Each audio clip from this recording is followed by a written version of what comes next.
ಇಷ್ಟು ದಿನ 8 ಗಂಟೆ ಆದರೂ ಹಾಸಿಗೆ ಮೇಲಿಂದ ಎದ್ದೇಳೋದಕ್ಕೆ ಮನಸ್ಸಾಗ್ತಿರ್ಲಿಲ್ಲ. ಬಟ್ ಇವತ್ತು ಭೀಮನ ಅಮಾವಾಸ್ಯೆ ಅಂತ ಹೇಳಿಬಿಟ್ಟು ಬೇಗನೆ ಎದ್ದು ಮನೆ ಕೆಲಸ ಎಲ್ಲ ಮುಗಿಸಿ ದೇವ್ರ ಪೂಜೆ ಎಲ್ಲ ಮಾಡೋದಕ್ಕೆ ಅಂತ ಹೇಳಿ ರೆಡಿ ಮಾಡಿಕೊಂಡು ದೇವ್ರ ಪೂಜೆನೂ ಕೂಡ ಮಾಡ್ಕೊತಾ ಇದ್ದೀನಿ. ನನಗೆ ಸೀರೆ ಎಲ್ಲ ಉಟ್ಕೊಂಡು ಕೆಲಸ ಮಾಡೋದು ಅಂದರೆ ಅಷ್ಟು ಕಷ್ಟನೇ, ಅಷ್ಟು ಆಗಿ ಬರಲ್ಲ. ನಾನು ನಡೆಯೋದಕ್ಕೆ ಒಂದು ಸ್ವಲ್ಪ ಹಿಂಸೆ ಪಡ್ತೀನಿ.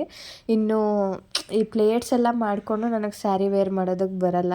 ಸಿಂಗಲ್ ಪಿನ್ ಮಾಡ್ಕೊಂಬಿಡ್ತೀನಿ, ಇಲ್ಲ ನಂಗೆ ಯಾವ ರೀತಿ ಬರುತ್ತೋ ಆ ರೀತಿ ಮೇಂಟೈನ್ ಮಾಡ್ಕೊಂಬಿಡ್ತೀನಿ. ನನಗೆ ಈ ಥರ ಸ್ಯಾರಿ ಉಟ್ಕೊಂಡು ಕೆಲಸ ಮಾಡಬೇಕಾದ್ರೆ ಮಮ್ಮಿಯವರೇ ನೆನಪಿಗೆ ಬಂದುಬಿಡೋದು.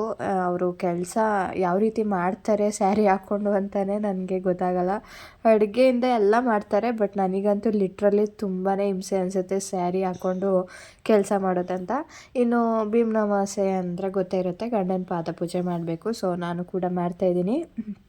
ಮತ್ತು ನಾನು ಯಾವುದೇ ರೀತಿ ವ್ರತ ಹಾಗೆ ದೇವ್ರ ಮನೆಯಲ್ಲಿ ದೀಪ ಇಟ್ಟು ಪೂಜೆ ಮಾಡ್ತಾರಲ್ವ, ವ್ರತ ಅಂತ ಹೇಳಿಬಿಟ್ಟು ಆ ಥರ ಯಾವುದೂ ಮಾಡಿಲ್ಲ, ಅಭ್ಯಾಸ ಮಾಡ್ಕೊಂಡಿಲ್ಲ. ಇನ್ನು ಅದ್ರ ಬಗ್ಗೆ ನನಗೆ ಜಾಸ್ತಿ ಅಷ್ಟು ಗೊತ್ತಿಲ್ಲದೆ ಇರೋ ಕಾರಣ ನಾನು ಗೊತ್ತಿಲ್ಲದೆ ಇರೋದನ್ನ ಮಾಡೋದಕ್ಕೆ ಹೋಗಲ್ಲ. ನನಗೆ ಎಷ್ಟು ಗೊತ್ತೋ ಅಷ್ಟನ್ನು ನಾನು ಮಾಡ್ಕೊಂಡ್ಬಿಡ್ತೀನಿ. ಇವತ್ತು ಬೆಳಗಿನ ಜಾವ ಟೈಮ್ ಇತ್ತು, ಅದನ್ನು ಬಿಟ್ಟರೆ 9:45 12 ಗಂಟೆ ತನಕ ಟೈಮ್ ಇತ್ತು.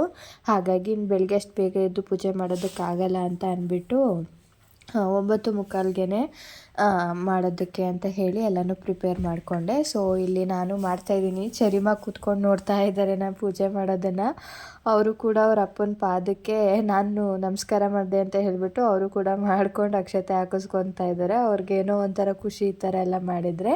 ಇನ್ನು ಪೂಜೆ ಎಲ್ಲ ಮಾಡಾದ್ಮೇಲೆ ತಿಂಡಿಗೆ ಬಂದು ಉಪ್ಪಿಟ್ಟು ಮಾಡಿದ್ದೆ. ಅವ್ರ ಲಂಚ್ ಬಾಕ್ಸ್ಗೆ ಅಂತ ಹೇಳಿ ಬೇಳೆ ಸಾಂಬಾರು ಮತ್ತು ರೈಸ್ನ ಮಾಡಿ ಕೊಟ್ಟು ಕಳಿಸ್ದೆ. ಸೊ ಇದಾಗಿತ್ತು ಇವತ್ತಿನ mini vlog. Thank you for watching.